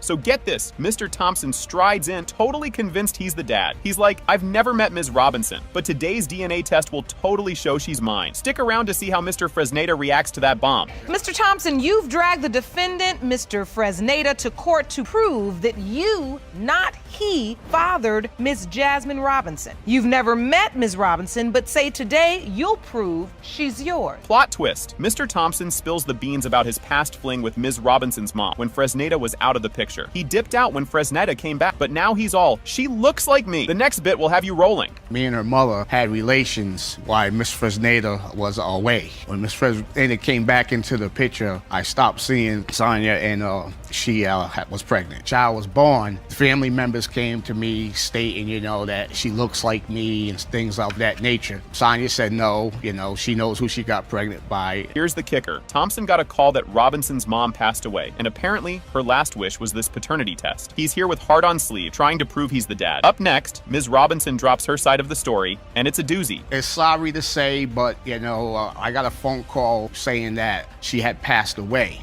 And I was like, are you speaking of Jasmine's mother, Ms. Robinson's mother? Yes. It was her wishes to say that it was Mr. Fresneda's baby. They raised her, but I'm here today to prove that I am the father. In my heart, she's my daughter. So, Ms. Robinson's chilling one day when, boom, Mr. Thompson slides into her DMs back in 2010. Fast forward to 2015, he hits her up again with the big dad reveal. Wait till you see how Mr. Fresneda takes this news. 5 years later, 2015, he had reached out to me again. I have a copy of the Facebook message that he sent me saying like, hi, do you know who I am? And I had said no. And then that's when he had started explaining the situation of how he's supposed to be my dad and not George, and it was a big secret, and like everybody knew but nobody said anything about it. And here comes Mr. Fresneda, totally aware of the whole dad drama. He's wishing Thompson had just come to him first instead of going through Facebook. Things are about to get real spicy with Aunt Felicia stepping into the mix. I asked her mother that Jasmine was my firstborn, and that was good enough for me, Your Honor. We went on and had 4 more children after that, and they all belong to me. Now my point in here, he would have addressed me before he sent her a Facebook or whatever. I know he couldn't be able to find me because we had no contact with each other. He lives in one town and I live in another. Hold on to your popcorn because Aunt Felicia is about to stir the pot. She's seen some family resemblances that she just can't ignore and thinks there might be more to the story. The DNA results are up next, and they're a real game changer. Did she ever mention to you that Mr. Thompson could potentially be Ms. Robinson's father? She always denied it. If we brought it to her attention, she always said that Ladden was not Jasmine's father. Because as Jasmine was growing up, as the aunt, started seeing a little difference in the children. You did. I did. The moment of truth. Judge whips out the DNA results, and guess what? It has been determined by this court. The biological father is Mr. Thompson. You are her father. Thank you very much, Your Honor. Sorry. No, Sorry.